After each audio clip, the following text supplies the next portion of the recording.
안녕하셨습니까? 네, 이번 주말 또 주일 꽃샘 추위로 조금 날씨가 찬데요. 오늘 또 예배 자리에 우리가 마음을 같이 해서 주님의 은혜를 사모하고 주의 뜻을 바라보고 예배 자리에 나왔습니다. 우리의 마음과 중심을 헤아리시고 또 감찰하시는 하나님 앞에 한 시간 드려지는 예배지만 우리 인생의 가장 귀하고 복된 예배가 되어서 하나님 만나고 하나님 말씀을 들을 수 있는 귀한 영적 예배 되어지기를 주님의 이름으로 축복합니다. 아멘. 오늘 출애굽기 15장 1절에서 18절 말씀 본문 삼았습니다. 제목은요, 영광의 노래, 영광의 노래라고 제목을 가졌습니다. 여러분, 하나님 허락하신 인생을 성공적으로 사는 것은 우리 모두에게 있어서 최고의 가치입니다. 왜냐하면 인생을 성공적으로 사는 것은 우리를 향한 하나님의 거룩한 뜻이기 때문입니다. 그러므로 우리 모두는 하나님 앞에서 반드시 인생을 성공적으로 살아야만 합니다. 하나님 앞에서 인생을 성공적으로 산다는 것은 무엇을 의미합니까? 그것은 곧 예수님과 동행하는 삶을 사는 인생입니다. 예수님과 동행하는 삶이 바로 우리에게 허락하신 인생을 성공적으로 사는 것입니다. 그런데 우리는 십자가 없는 예수님과의 동행을 기대합니다. 이것은 바른 신앙의 자세가 아닙니다. 예수님과 동행하는 성도에게는 듣기 싫어도 들어야 되고 하기 싫어도 해야만 하는 것이 있습니다. 예수님을 따르려면 그 길을 가기 싫어도 가야 하고 몰라도 가야 하고 할 수 없을 것 같아도 해야만 합니다. 여러분, no cross, no crown 이라는 말이 있죠. No cross, no crown. 십자가 없이 면류관이 없다. 영광이 없다. 영광은 고난이 있어야 오는 것입니다. 베드로전서 1장 11절에 그 받으실 고난과 후에 받으실 영광이라고 했습니다. 베드로는 자신이 쓴 베드로전서에서 고난이라는 말을 무려 15회나 사용을 했습니다. 베드로전서 1장 11절, 2장 19절에서 20절, 3장 14절, 17절, 4장 1절, 13절, 16절. 베드로는 그 많은 고난을 통과하여 그리스도의 영광을 함께 누렸습니다. 예수님을 따른다는 것은 언제나 예수님의 고난에 참여하는 의미입니다. 성숙한 성도는 십자가를 기꺼이 지는 사람입니다. 그리고 매일 자기의 십자가를 지는 사람입니다. 십자가를 지는 것은 고난을 짊어지는 것입니다. 여러분, 사실 고난의 시간은 우리를 변화시키는 시간이지요. 만일 고난을 제대로 다룰 줄만 안다면 고난만큼 우리 인생에 유익을 주는 것도 없을 것입니다. 성공적인 삶을 산 사람에게 당신의 인생 가운데 가장 유익했던 시간이 언제냐라고 묻는다면 이구동성으로 고난을 겪을 때입니다. 그때 내 인생이 깊어졌고 또 내가 성장했습니다라고 고백할 것입니다. 우리 인생이 역경의 시간을 지나는 동안 열매를 맺게 되어 있습니다. 신실한 그리스도인이었던 C.S. 루이스는요, 그의 작품 영광의 무게에서 감옥에 갇혀 있는 동안 아들을 낳은 한 여인에 대한 이야기를 합니다. 이 소녀는 바깥 세상을 한 번도 보지 못하였기 때문에 그의 어머니는 그림을 그려가며 설명해 주려고 노력했습니다. 나중에 그가 어머니와 함께 감옥에서 풀려났을 때 그 단순한 연필 스케치는 아름다운 세상의 실제 이미지로 바뀌었습니다. 이와 비슷하게 성경이 천국에 대해 우리에게 주는 영감적인 그림은요, 언젠가 기쁨에 찬 직접적인 경험으로 대체될 것입니다. 바울은 앞으로 언젠가 우리가 가서 확인할 그 천국이 현재 이 땅에서는 제한적일 수밖에 없다라는 사실을 이렇게 말했습니다. 고린도전서 13장 12절에 우리가 지금은 거울로 보는 것 같이 희미하나, 여기 거울은 청동 거울을 말하는 것입니다. 오늘날 같이 유리 거울이 아니고 청동 거울을 보는 것 같이 희미하나 그때에는 얼굴과 얼굴을 대하여 볼 것이요 지금은 내가 부분적으로 아나 그때에는 주께서 나를 아신 것 같이 내가 온전히 알리라.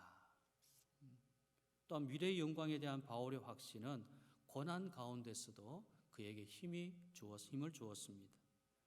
로마서 8장 18절에 생각하건대 현재의 고난은 장차 우리에게 나타날 영광과 비교할 수 없도다.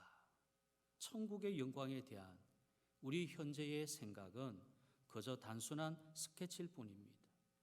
그러나 우리는 예수님이 우리를 위해 처소를 예배로 가셨다는 말씀을 온전히 믿습니다. 가장 좋은 것은 아직 오지 않았습니다. 지금 우리가 예수님을 성경에서 보지만, 우리와 함께 하시는 예수님을 믿음으로 보지만 언젠가는 그분을 직접 보게 될 것입니다. 얼굴과 얼굴을 보듯이 직접 보는 것입니다. 지금은 사순절 기간입니다. 주님을 바라보며 우리에게 허락하신 하나님 나라를 소망할 수 있게 된 것은 그리스도의 고난의 결과지요.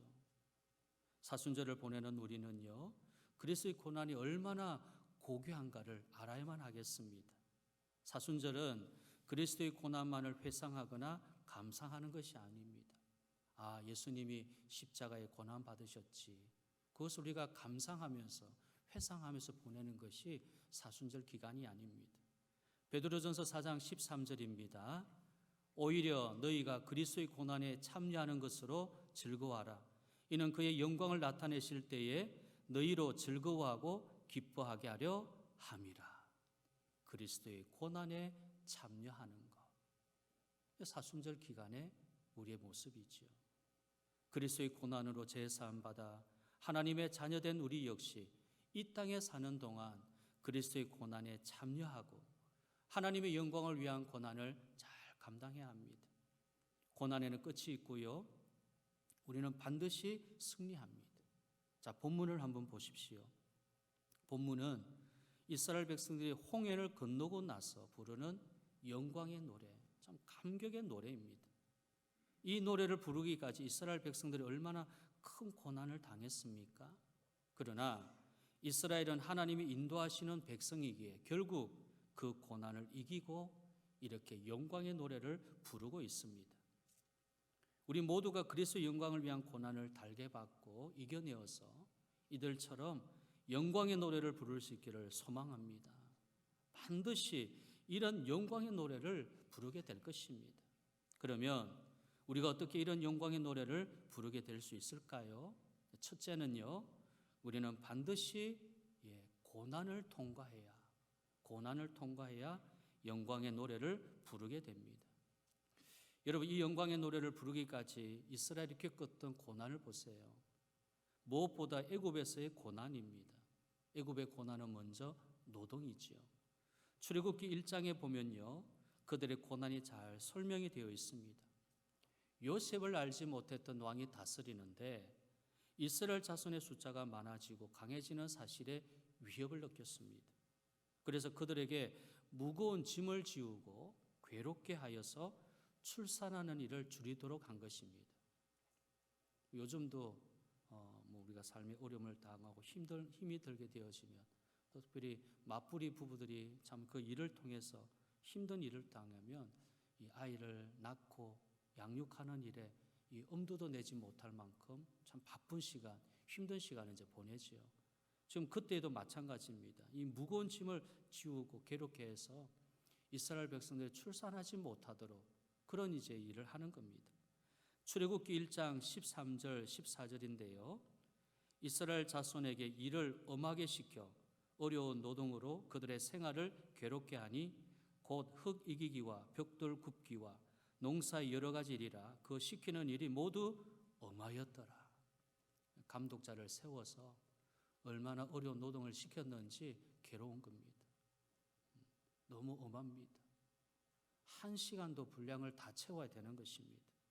자, 그럼에도 인구가 줄지 않자 애굽 왕은 두 번째 작전을 은밀히 진행하고 시작하죠. 그 산파를 동원하여 남자 아이들을 죽이는 겁니다. 그러나 시브라와 부하라는 산파가 하나님을 두려워하여 왕의 명령을 어기고 남자 아이를 살려서 실패합니다.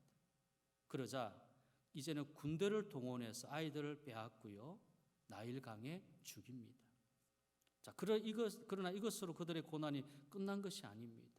계속해서 이어지는 노역의 고통이 이어지고 10가지의 재앙과 홍해 바다를 건넌 후에야 이스라엘 백성들은 마침내 이 영광의 노래를 부를 수 있었습니다. 이스라엘 백성들이 영광의 노래를 부를 수 있었던 이유는 고난을 통과했기 때문입니다. 고난의 때를 이겨냈기 때문이었습니다. 사람인지라 중간에 조금 원망도 하고 절망도 했지만 그럼에도 그들의 기본적인 마음은 변함이 없었습니다. 여러분, 그렇습니다. 연약한 인간이라 원망도 합니다. 그러나 기본에는 결코 변함이 없어야 됩니다. 사람인지라 원망도 불평도 절망도 하지만 그것으로 끝나야 한다는 말입니다. 그것이 나를 지배하면 안 됩니다. 그것이 나를 사로잡으면 안 됩니다. 그러면 나는 영광의 노래를 부를 수 없습니다. 예수님을 보십시오. 예수님 십자가 지시기 바로 직전에 겟세마네 동산에 올라가서 기도를 하셨습니다. 마태복음 26장 39절에 내 아버지여 만일 할만하시거든 이 잔을 내게서 지나가게 하옵소서. 그러나 나의 원대로 마시옵고 아버지의 원대로 하옵소서. 여기에 지나가게 해달라. 이 잔을 내게서 지나가게 하옵소서. 이 말을 영어 성경은 이렇게 번역하고 있습니다. Let this cup pass from me. 주님은 죽음의 잔을 패스하고 싶으셨습니다.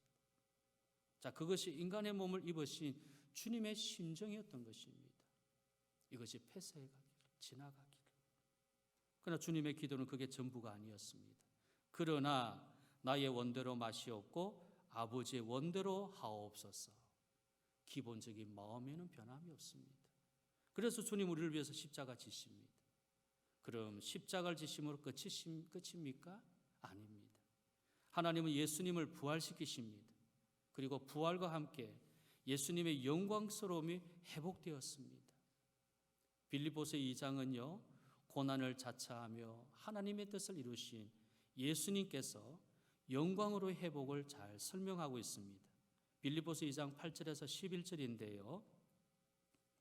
사람의 모양으로 나타나서 자기를 낮추시고 죽기까지 복종하셨으니 곧 십자가에 죽으심이라. 이름으로 하나님이 그를 지극히 높여 모든 이름 위에 뛰어난 이름을 주사 하늘에 있는 자들과 땅에 있는 자들과 땅 아래 있는 자들로 모든 무릎을 예수 이름에 꿇게 하시고 11절 함께 읽겠습니다.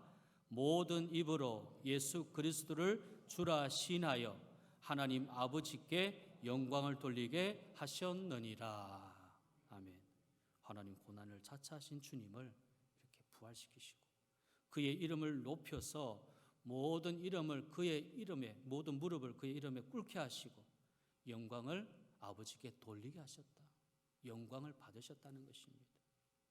성도 여러분, 저는 우리 모든 성도들이 영광의 노래를 부르게 되기를 축복합니다. 그러기 위해서는 고난에 지지 말아야 됩니다. 고난의 큰 싸움에 물러서지 말아야 됩니다. 히브리서 10장 39절에 우리는 뒤로 물러가 멸망할 자가 아니요 오직 영혼을 구원하며 이르는 믿음을 가진 자니라. 고난이 올 때, 예수님 때문에 고난이 올 때 의인은 믿음으로 말미암아 살리라. 그 고난 앞에 뒤로 물러가는 자가 아니라 믿음을 가진 자로서 그 고난 앞에 나아가는, 그래서 하나님을 향한 믿음이 변하지 않은 겁니다. 불평과 원망과 낙담이 나를 이기지 못하게 하십시오. 여러분, 이런 삶이 사순절에 배우는 우리의 신앙의 자세인 것입니다. 그러므로 반드시 영광의 노래를 부르게 될 것입니다. 두 번째는요, 여호와의 영광을 알게 될 때, 하나님의 영광을 알게 될 때 영광의 노래를 부르게 되는 것입니다. 주님의 능력이 무엇인지를 알면 우리가 하나님께 영광을 노래를 부르는 겁니다. 자, 본문 1절에는요, 그 당시 강한 애굽의 철병거를 바다에 던지셨다라고 찬양합니다. 자, 14장 마지막 절이 31절을 한번 먼저 보겠습니다. 앞서요, 14장 31절에 이스라엘이 여호와께서 애굽 사람들에 행하신 그 큰 능력을 보았으므로 백성이 여호와를 경외하며 여호와와 그의 종 모세를 믿었더라. 1절 그때에 모세와 이스라엘 자손이 이 노래로 여호와께 노래하니 일렀으되 내가 여호와를 찬송하리니 그는 높고 영화로우시며 말과 그 탄자를 바다에 던지셨음이로다. 여호와께서 애굽 사람들에 행하신 그 큰 능력을 보았으므로 이 노래로 하나님 앞에 찬양을 했던 것입니다. 이후로도 이스라엘이 계속 능력의 하나님을 찬송하고 있습니다. 2절 말씀, 6절, 7절, 또 11절 여호와여 신중에 주와 같은 자가 누구니까 저와 같이 거룩함으로 영광스러우며 찬송할 만한 위엄이 있으며 기이한 일을 행하는 자가 누구니까. 능력의 하나님, 그 하나님을 높이 찬양하는 것입니다. 하나님은 전능자이십니다. 특히 이스라엘 백성들이 10가지 재앙을 통하여서 이미 능력의 하나님을 보았고 경험했습니다. 애굽에서 하나님 내리신 10가지 재앙은요, 사실 애굽 사람들이 그렇게도 믿고 섬기던 그들의 우상을 무너뜨리는 것이었습니다. 단순히 10가지 재앙 종류별로 행하신 것이 아니라 이 재앙에는 애굽의 우상들을 무너뜨리는, 거짓 신들을 무너뜨리는 재앙이었습니다. 나일강이 피로 변한 사건부터 애굽의 모든 장자와 짐승의 첫 새끼가 죽는 재앙까지 10가지 재앙 모두가 그렇습니다. 여러분 간략하게 몇 가지를 살펴보면요, 첫 번째 피 재앙이지요. 출애굽기 7장 14절부터 나오는 이 재앙은 애굽의 모든 물을 피로 변하게 하시되 나일강을 피로 변하게 하셨습니다. 이것은 나일강에 대한 하나님의 심판이었습니다. 당시 나일강은 애굽 사람들에게는 생명의 젖줄과 같았습니다. 그들은요, 나일강을 이렇게 지키고 보호하는 신들이 있다고 믿었는데, 자, 그림 한번 사진 보여주십시오. 네, 나일강을 지키고 보호하는 신들입니다. 하피와 오시리스라고 하는 신이었습니다. 이 신이 나일강을 지금 지키고 보호하는 것입니다. 그래서 이들이 우리에게 생명의 젖줄과 같은 이 강물을 우리에게 늘 공급해 준다라고 숭배하는 겁니다. 그런데 하나님이 나일강을 피로 만드시면서 애굽 사람들이 그렇게 의지하던 신들이 아무것도 아니라는 것을 드러나게 한 것입니다. 또 하나가 개구리 재앙입니다. 자, 애굽 사람들은 개구리 모양의 신, 자, 얼굴이 좀 개구리 같지요. 이 개구리 신을 헤케트라고 하는데, 개구리는 번식력이 대단히 좋기 때문에 여인들의 출산을 돕는 신이라고 믿었습니다. 개구리 재앙은 그렇게 믿었던 신 헤케트가 오히려 자기를 괴롭힌다는 것을 드러내게 하신 것입니다. 자, 또 하나 파리 재앙인데요, 애굽인들이 날아다니는 파리가 자신들의 운명을 좌우한다고 믿었습니다. 그 파리 모양으로 된 이 파리신 우아티트라고 합니다. 우아티트. 그 얼굴 그림이 이제 파리 모양 같이 이렇게 되어 있죠. 이 파리들이 사람의 운명을 좌우한다는 겁니다. 파리가 이쪽으로 날아가면 우리 운명이 이쪽인가 보다. 파리가 저쪽으로 날아가면 우리 운명이 저쪽인가 보다. 파리가 날아가는 것에 따라서 운명이 좌우된다 해서 이렇게 우아티트라고 하는 신을 해서 숭배한 겁니다. 파리 모양으로 이렇게 숭배한 겁니다. 자, 그런데 하나님이 그들의 숭배하고 있던 파리가 그들을 공격함으로써 파리 신도 오히려 그들에게 고통이 되었다는 것을 확인시켜 준 겁니다. 또 하나 9번째 재앙인 흑암 재앙이지요. 이 흑암 재앙은요, 애굽 사람들이 가장 자랑스러워하던 신입니다.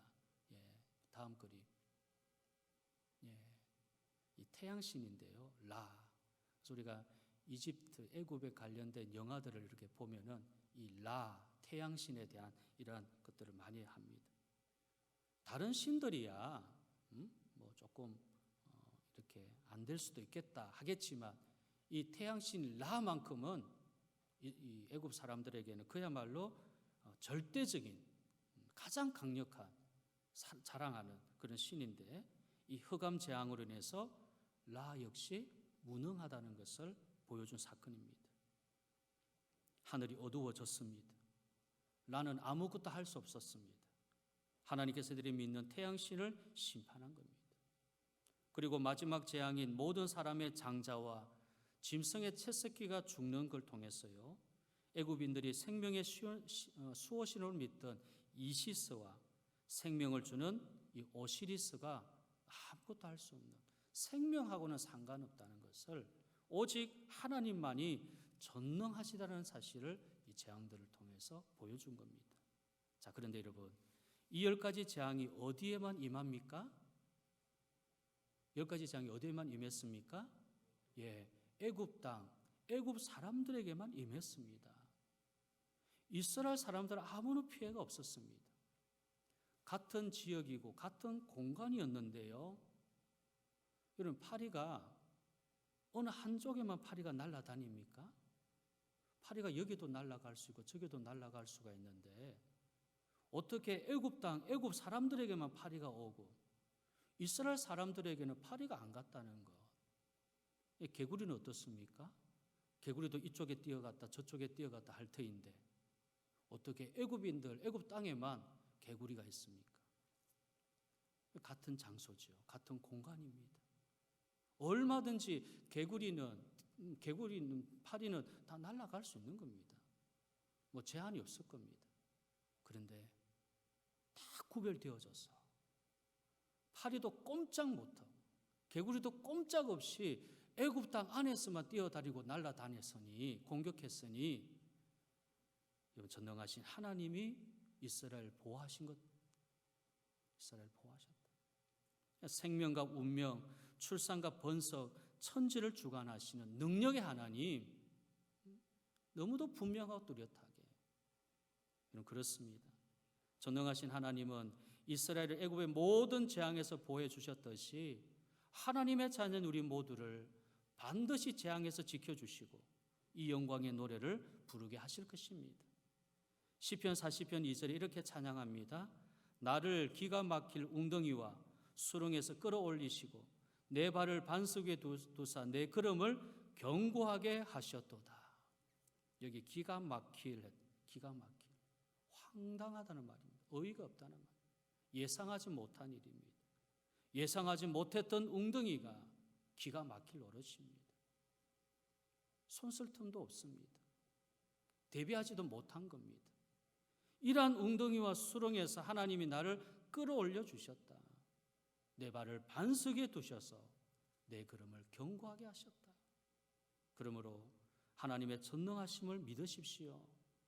여기 기웃 저기 기웃 하지 말고 전능하신 하나님을 전적으로 의지하십시오.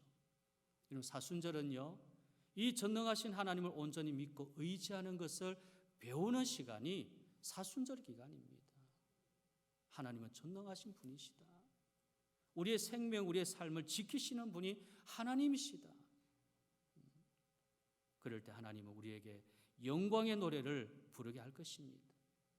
마지막 세 번째로요, 모든 사람들이 여호와를 인정하게 되는 것을 보며 하나님께 영광의 노래를 부를 것입니다. 여러분, 이스라엘 백성들의 출애굽한 경로를 살펴보면 이상한 점을 발견할 수 있습니다. 이스라엘 사람들이 가나안을 향해서 출발한 곳은 애굽의 람셋인데요, 이 람셋은 애굽의 북쪽에 있는 지방입니다. 거기서 계속 북쪽으로 가면 가나안 땅이 바로 나옵니다. 그런데 출애굽기 12장 37절을 보면요, 이스라엘 자손이 람셋을 떠나서 수콧에 이르니 라고 했습니다. 자, 수콧으로 갔다는 겁니다. 그런데 가나안으로 가려면 수콧으로 갈 일이 없습니다. 수콧은 남쪽이지요. 그리고 출애굽 경로를 계속해서 보면 남쪽으로 이스라엘 백성들이 내려갑니다. 내려가면 내려갈수록 바로가 사는 애굽의 수도 룩소르나 카이로가 나오게 되어 있습니다. 강력한 군대가 주둔해 있는 대도시를 멀리 도망가야 되는데 멀리 있는 곳에서 오히려 가까운 데로 지금 내려가고 있는 겁니다. 이게 대체 무슨 일일까요? 그러나 여기에 이 모든 것은 하나님의 주권적인 계획이었습니다. 애굽이 군대를 동원하여 이스라엘을 추격하도록 한 것인데 자, 9절을 보십시오. 원수가 말하기를 내가 뒤쫓아 따라잡아 탈취물을 나누리라.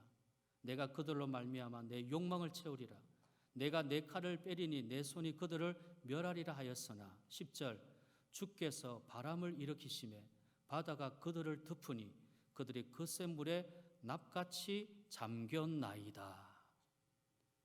추격해오는 이 애굽의 군대를 결국 어디에다 엎으시고 멸절시키십니까? 홍해 바다에 있어요. 홍해 바다.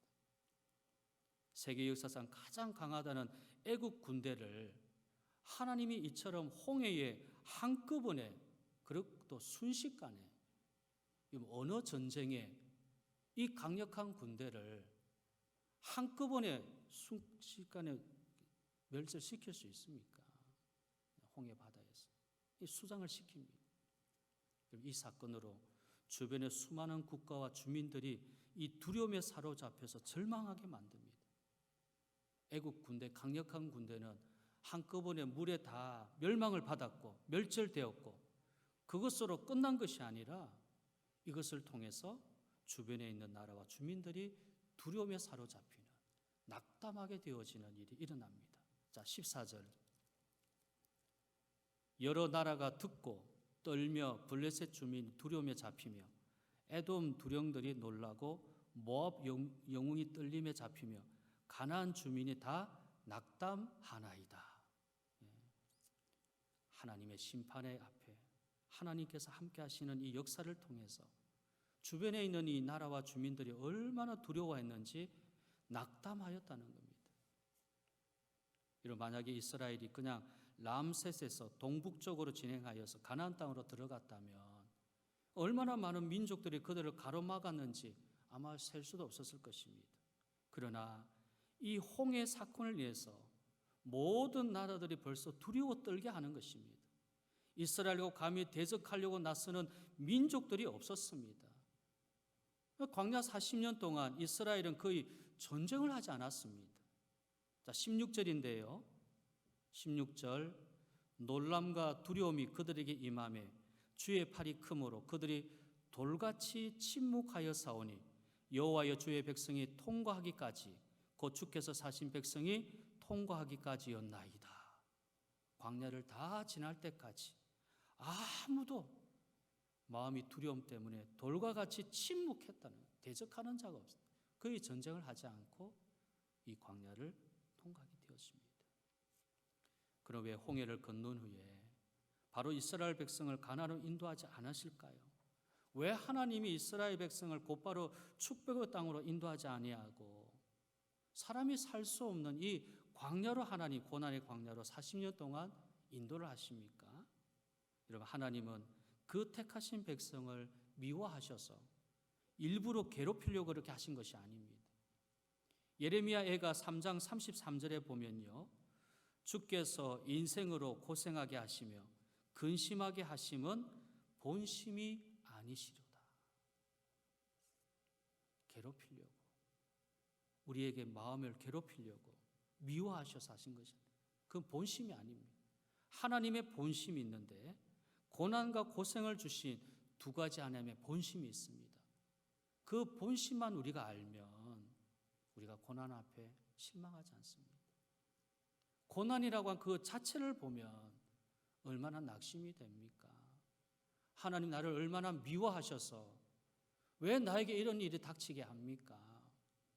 겉으로 보여지는, 사람의 눈으로 보여지는 고난 앞에서는 다 우리가 낙심하고 원망할 때도 있고 불평할 때도 있어요.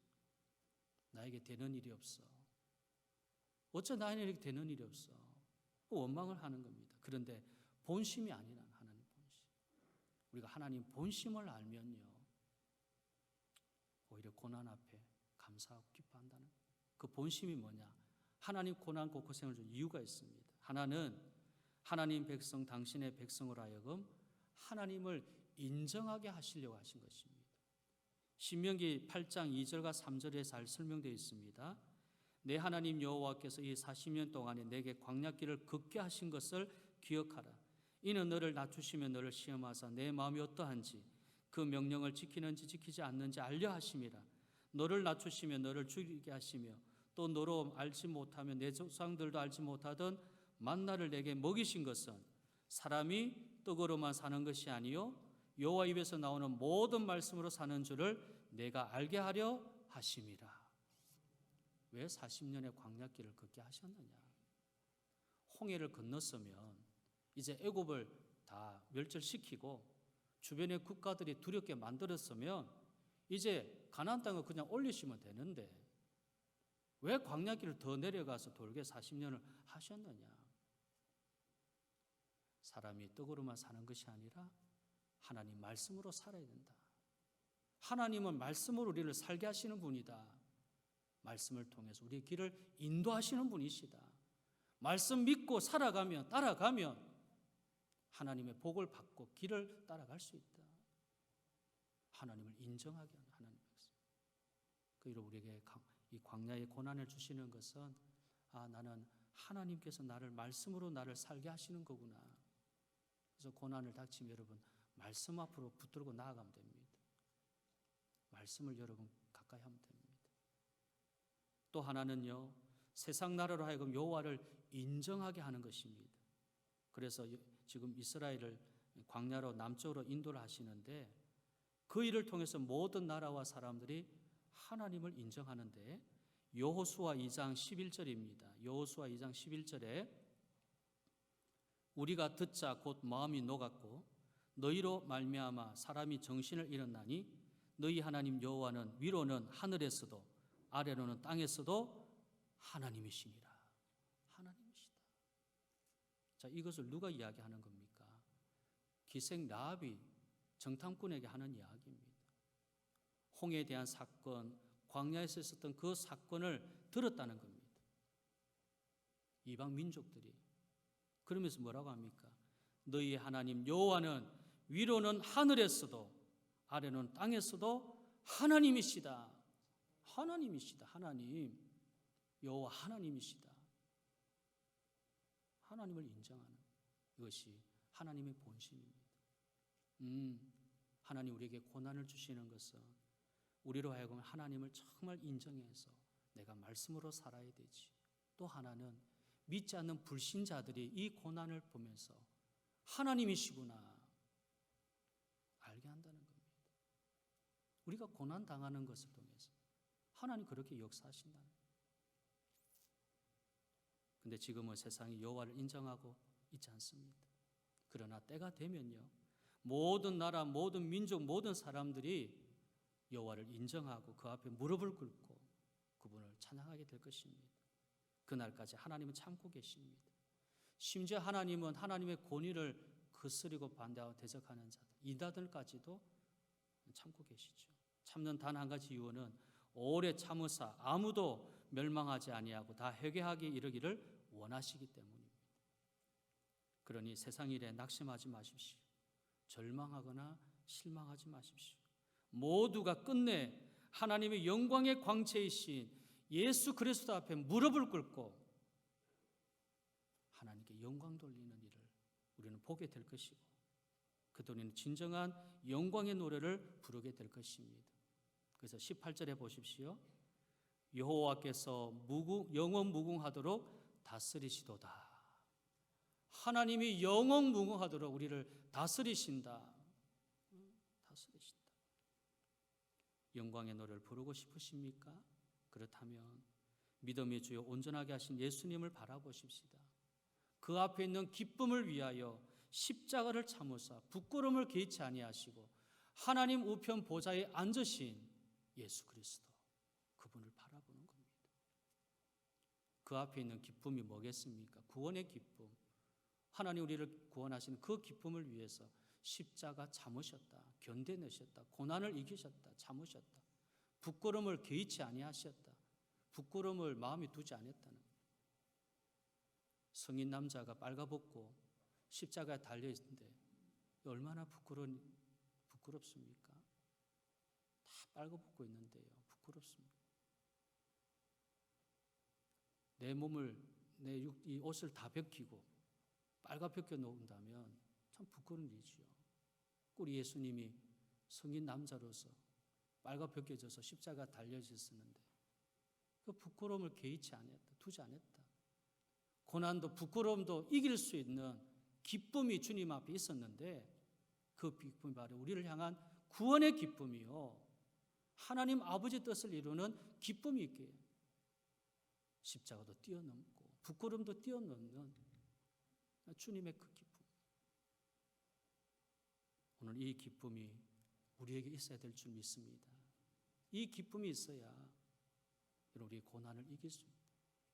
이 기쁨을 우리가 경험해야 됩니다. 예수님 만난 기쁨, 우리 구원하신 그 기쁨. 이번 사순절 기간에 우리 주님 의지하고 주님의 고난을 배우는 복된 기회가 되기를 바랍니다. 그러면 영광의 노래를 부르는 복된 사람들이 될 줄을 믿습니다. 아멘.